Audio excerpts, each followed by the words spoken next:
morning, North Street. Today's May 23rd, 2024. My name is John.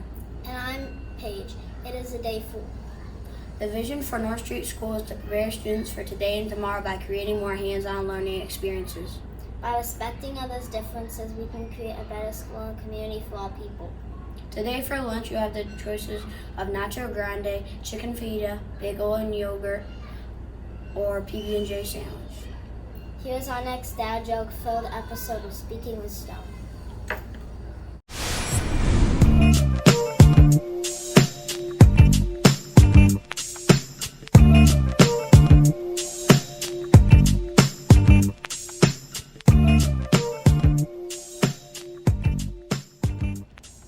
Good morning, North Street. Welcome to Speaking with Stone. I'm Mr. Stone, and I'm here to coast us into the weekend. With us today, it is part 2 with Mr. Michaels. We're at Woodstock. Mr. Michaels, now in the gym, because we really got the bond, because Yes, you were my partner. you were terrific. You were my partner. Yeah, you right? were Without you, I wouldn't have gotten through those 2 months. So I want to thank you for that. Well, thank you. I really appreciate Being it. so kind to me. Mr. Michaels, you were great. So, but during that time, a little known fact about you that the kids might not know is that you went to Woodstock. Mm-hmm. So I brought you back to Woodstock, 1969. Here we are. So you tell us a little about Woodstock. You know, when we were talking Woodstock, you got really excited. So I want you to explain it to us a little bit. You have to remember that the climate of the United States and the world at the time was a lot of unrest was going on. There was the war in Southeast Asia. There was the civil rights movement. And so it was a frightening time to be a 19-year-old male, okay? And so my friends and I had a friend that was really into the music scene. He said, EJ, Jimi Hendrix is playing at Woodstock. And I said, where is Woodstock? And he told me, and I said, let's go. So we went. And anyway, there's so much to tell, but by the time we got there Saturday, we didn't go there Friday night. It poured rain. So we got there Saturday morning. And by the time we got there, it became a free concert. Yeah. At the time, it was $18 for the 3 days, and if you went for a single day, it was $7. But there was none of that anymore. Yeah. It was a free concert. Yeah. So to add on that, what you're saying, I don't want to cut you off, but like, Sure. so Yeah. I read about Woodstock, and I've watched documentaries on it that it was planned to be like this money grab by all these big organizations, right? They Yes. wanted to make a lot of money, but they moved so quickly that the ticket booths weren't ready. Yes. So then it became Yes. free. Yes. So then That's it true. came into like this peace. Many people from all over the country and the world, for that matter, came there early.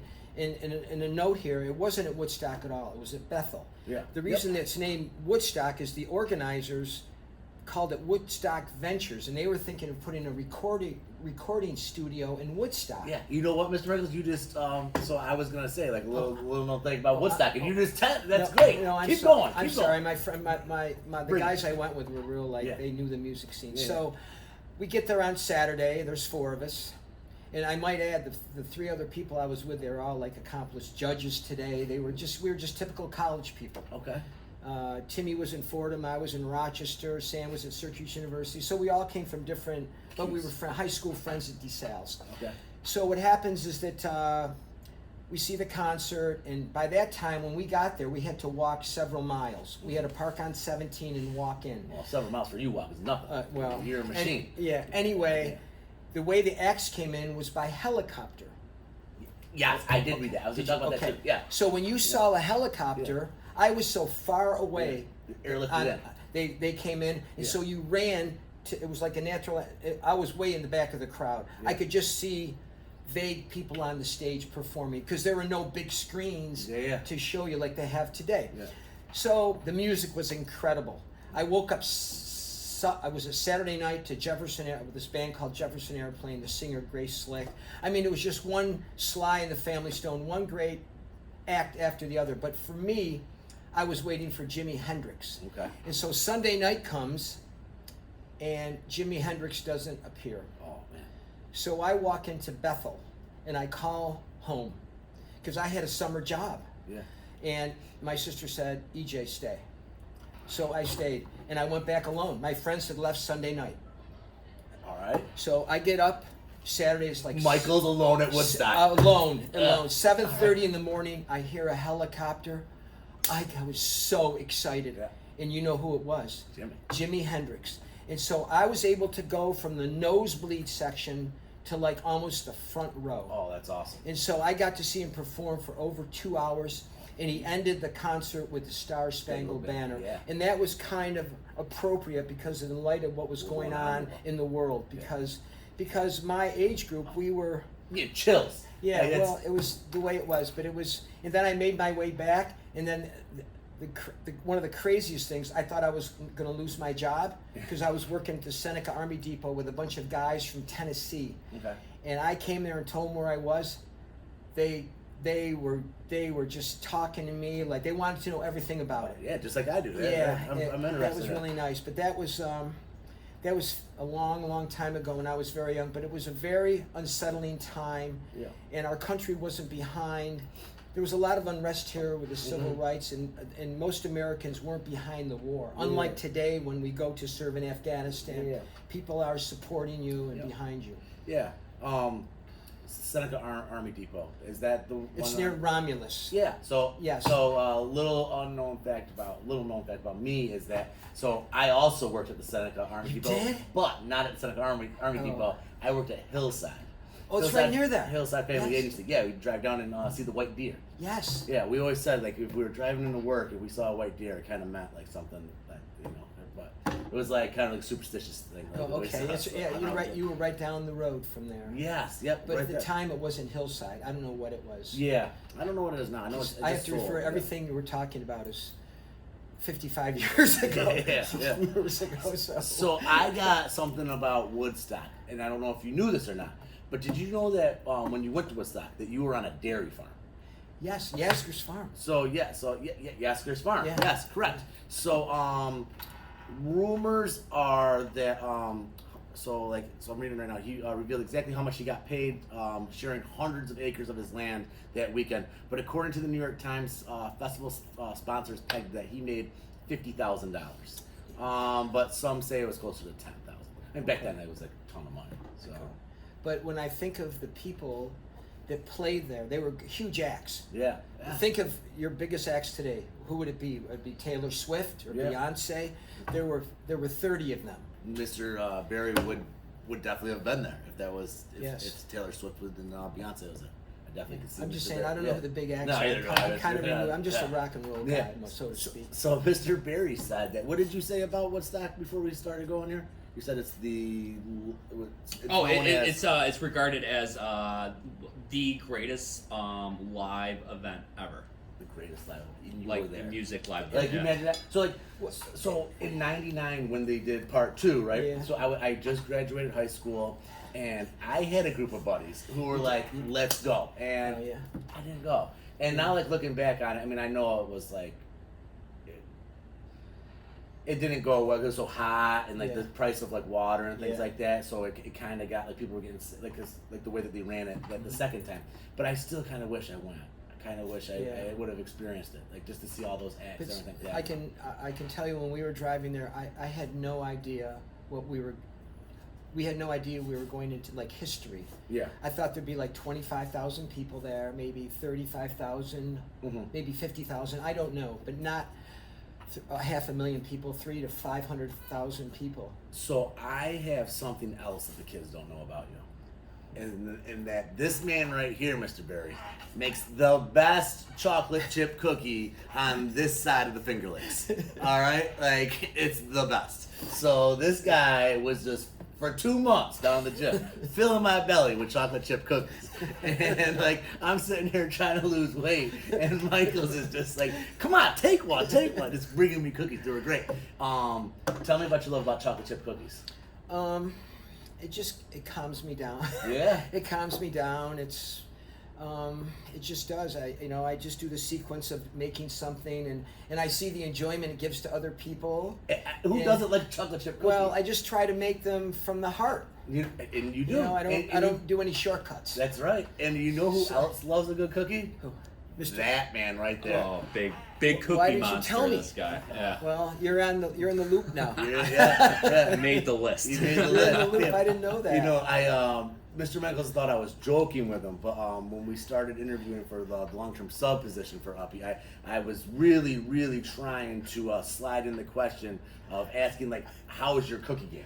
Like, I really wanted to know, like, I'm a creature of habit, like all of a sudden, like for 2 months, I'm starting to get these cookies every day, and I'm starting to get a little depressed because I haven't gotten a cookie in PE in about a month. So You're going through withdrawals. I'm going through with withdrawals of chocolate chip cookies. So like I never got to ask the question on how the cookie game was for the candidates that we're interviewing. So, but I wish I did because But one good thing is though I really appreciate my friendship with Mr. Michaels because even after the you're back into subbing around the building, but you still daily come in, check on me, see how I'm doing. We talk baseball. Yeah, I've made a real connection with you and talking to you, and we have similar interests, even though I'm like way older. Yeah. It's kind of cool to see how the younger generation views things. Yeah. And Mr. Michaels comes to my baseball games. I see it coming up. Yeah. Mr. Michaels, you got some racing coming up, right? But he's still so kids. If you don't remember, Mr. Michaels is a professional triathlete, which is like. Do you mind if I tell your age? No, you go. In 2 weeks. Go ahead. You say. Do you want me to say that? Tell him. Is it okay? Go ahead. In June 6th, I'll be 75. 75 years old. So like. I'm sorry. To be 75, I mean, nothing to be sorry about. Like, to be 75 years old and to be in the shape that you are, and, I mean, I don't even know if there's professional, you are a professional athlete. I don't even want to discredit that because you are a professional. You're a professional triathlete. But, like, Michael Jordan, who is one of the, they would consider one of the best athletes of all time, is not in the shape that you are, and he's younger than you. Like, but see, MJ... See, I can't do it at the skill level I did it when I was younger. That's why MJ and guys like that retire. Yeah. Magic, they retire because they can't do it at the level they did when they were at the Don't height. downgrade yourself though, because listen, 75 and doing what you're doing so is pretty amazing. Talk about how you're going to go to Canada, Yes. and you're going to go for a race, and tell them the age group that you're racing against. Well, I'm involved with the kids in their 30s. So you're going to go up and 28. I'll be in 28 to 50. 20 to 50. So some of these people you're going to be twice as old. Yes, some 3 times. And you're going to beat them. Well, some I will, but by and large, but that's the incentive for me. That's the fun part of it. Yeah. It's really no fun. Nothing against the folks my age, but they're just. It's not a challenge. It's not. Yeah, I'd rather lose. Goal setter. I like that. You got to hold the bar up here, because if you're always holding the bar here, you never reach your full potential. That's what I tell person. the kids all the time when to play. It's good to play with your comrades, but it's always you're going to get better when you play against better folks. Yeah, and so like when I'm coaching, I talk about like things like we set goals at the beginning of the year, and I like to talk about like you want to set your goals high.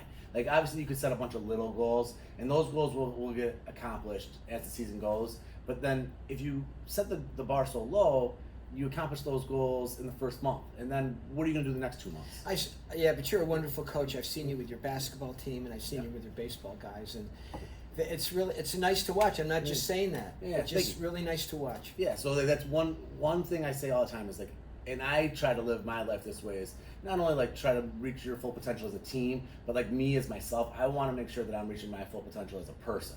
So like by the time I'm retiring, I hope that I've reached my full potential as a teacher. It's to keep pushing myself forward to try to better myself. I just love the way I see Mr. Bear, you with the kids and some of the other teachers. I said this before. I'm really in awe because to me it's an inspiration for me to get better because I really like the kids. Yeah, you are. And we notice it, we see it, and I definitely enjoy it. Favorite baseball team? Oh yeah, Yankees. Yankees. Hey, how what's about your favorite baseball team? Blue Jays. Okay. What? Blue Jays. I don't think that's ever said before. But we'll let that slide. A little story. I tell this to Mr. Barry all the time. When I was in college, I went to Brockport, so like not too far away to get to Canada. When the Yankees were in town, me and my buddies, we were like, all right, let's shoot up to Toronto and go catch games. You can go up there with like $10 back then because the rates and changing of the currency, like $10 American, and we would because then the Blue Jays weren't the greatest, Mr. Berry. So there was like 92, 93? What are you talking about? well, I was in college in 2000, so Oh, I thought you were older. I'm sorry. no. Good try, Mr. Berry. Yeah. Joe Carter. So yeah, Joe Carter. I got a good story about that too. So we would go up and there would be like no one in the crowd. I mean, Yankees are in town. We'd pay $10. We'd sit right behind the on deck circle. It was amazing. Great time to be alive. Like it was great. We had such a good time. Blue Jays, what was it, 92, 93? So I was out playing, horsing around with my buddies. We were, just young, playing like tag at night, and I ran into something, and I broke my nose that night. I broke my nose, and I got stitches here. And I remember by the time I got home out of the emergency room, my best friend Russell Hartwell. You're related to Hartwells. Yes, Russell. History teacher over at the high school. They wanted me to stop down to check on me. It was late at night, and as I'm walking in, Joe Carter, home run. Blue Jays win. Blue Jays win. One of Mr. Berry's best. Well, because he's a Bills fan too, so like he finally Blue Jays win. All right, so there it is. For the record, I was 4 years old when that Okay, happened. that's right? man. Well, know. I was 12. He was just a young. Yeah, I was 12. You're all such young folks. Listen, God bless we you. both, Mr. Berry and I both, we hope that when we're 75. Yeah, I mean, right? Like, If I'm in the same shape at 75, I might have my dream of being a scratch golfer, right? yeah, At that right. point. Like, I mean, listen. By that time, you get to move up a couple team That's true. boxes. So, like, yeah. You golf? Yeah, that's a whole other story. Yeah, I was Oh, very, that's actually I was very might, good when I might was. be a part 3. Yeah, He said he was good. no, I was very good when I was young, but I was just not good. I never really improved. I thought I was going to be like in my era. It was Arnold Palmer. Golf's one of those sports where it's like, you always want to get better and better. Yes. But like, you kind of plateau. Like, Yes, it's kind of like, it's true. here you are, like one, like you got to play a lot. Mm-hmm. You got to because it's a very timing sport, Mm-hmm. from head to toe. Yeah. So, we're gonna get to dad joke time, but first I'm gonna ask you favorite food, because you don't do chicken wings. No, I don't. My favorite food of all time, lasagna. Lasagna. Yes. So is Italian dishes is that your Yes, cuisine? I would say Italian food. Okay, love it, like it, never again. Here we go. Oh, Lasagna, pasta and meatballs, or chicken parm. Like, what one do you love? I love lasagna. Okay, like it. The second one, and then Spaghetti and meatballs, the least one would be the Parmesan. Parmesan. Okay. Yes. Yes. All right. Okay, there it is, boys and girls. Italian cuisine. Michael's love it, like it, never Well, again. actually, my first thing, I can't say it, but would be Syrian food. Oh, okay. Grape leaf, shaidier, kibbeh. Mr. Berry is the man of trying many different cuisines. Yeah, I've never had Syrian food. Oh, it's but wonderful. I'd be down And for to it. add on to the chocolate chip cookies, and I will make it, I make Syrian bread. But I haven't made it yet. You'd love it. Do you dip that in anything? No, Syrian bread, it's like very simple flour, yeast, water, and you put it in the oven, you put it on That's pizza dough right there. like kind of like that, Yeah, and it like rises. Neapolitan, yeah. You have to really deal with it for an all afternoon. Let it you do it out, then you let it rise again, Yep. and then you put it in the oven. You put it in little grapefruit balls and cover it. Yeah. All right, So here it is. It's dad joke time. okay, Why was the ghost so tired? he was bad. No, because he worked the graveyard shift. Oh no! Like that one. All right. Here we go. Here's the next one. Which bathroom appliance would be the worst life preserver? The worst. Yeah. Oh boy, the worst. Oh gosh, I don't know, the ball and chain on The sink. Oh, this. That's right. All right. Let's see if we want one more. Let's do one more. Okay. Why do pancakes always win at baseball? They get flattened at second base. Nope. Because they have the best batter. Oh, that's yeah. There that it makes is. sense. It's dad jokes. Yeah, that's the best. Yeah, well, Yeah. that's very good. Hey, well, Mr. Michaels, I really enjoyed part 2. Oh yeah. You know, thanks. we might do part 3. Thanks, We so don't you guys know. are We'll so see. kind to me, but I came right from Yeah. recess and I was playing kickball, so I didn't get in the green room. Yeah. All right. Make it a great day, North Yeah. Street. Thank you. Bye, you guys. Bye bye. That's all the announcement for this morning. I'm John. And I'm Paige. We take care of ourselves We take care of each other. and we take care of our school. Make it a great day, North Street.